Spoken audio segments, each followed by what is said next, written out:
دوستو، انسانی تاریخ میں جنات، شیاطین، پریوں اور بد ارواح وغیرہ کے ذکر و اذکار ملتے ہیں۔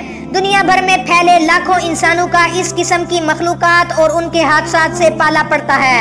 کبھی کوئی گھر اسیب زدہ ہو جاتا ہے تو کبھی کسی انسان پر جنات یا شیاطین غالب آ جاتے ہیں، یا کسی آدم ذات پر دیو یا پریوں کا سایہ پڑ جاتا ہے، جبکہ کچھ مادہ پرست مرید لوگ فرشتوں اور جنات کے وجود کے قائل نہیں ہیں، اور وہ کہتے ہیں کہ جو چیز مشاہدے میں نہ آ سکے اس کا وجود فرضی اور غیر عقلی ہے۔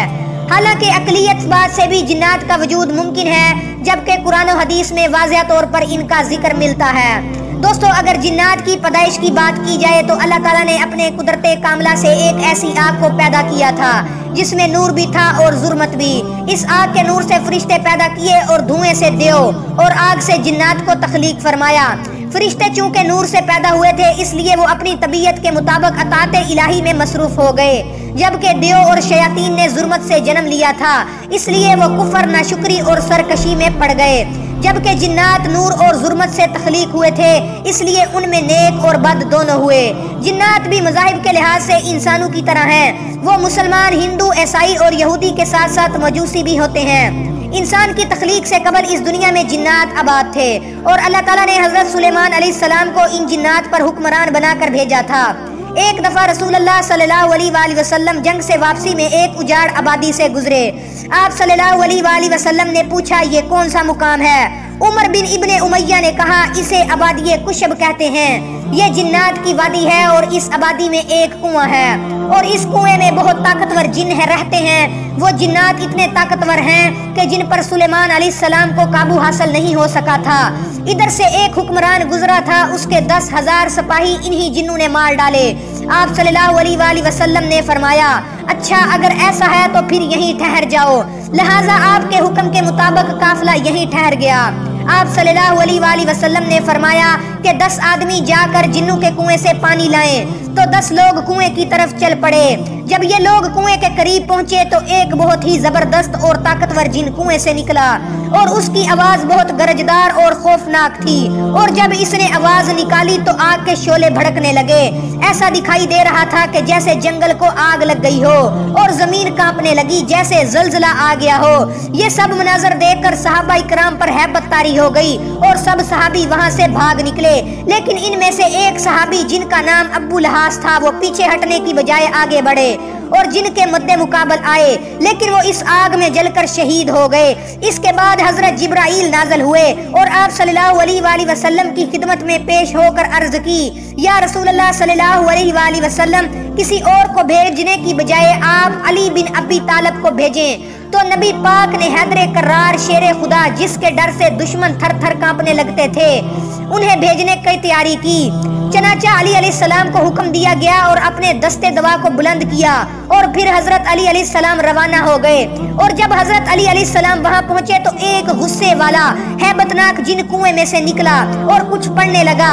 تو حضرت علی نے فرمایا، میں علی بن ابی طالب علیہ السلام ہوں۔ اپنے بڑے روب اور گرجدار آواز سے کہا۔ یہ سن کر جن نے آپ پر قطبی حملہ کیا، لیکن وہ شیر خدا تھے، اس کے حملے سے بچ کر آپ نے تلوار نکالی اور ایک زبردست وار سے جن کے 2 ٹکڑے کر ڈالے۔ اس کے بعد کنویں میں سے آگ کے شعلے نکلنے لگے، اور ایک زبردست شعلہ مچا اور بہت ساری ڈرونی شکلیں نکل کر سامنے آ گئیں۔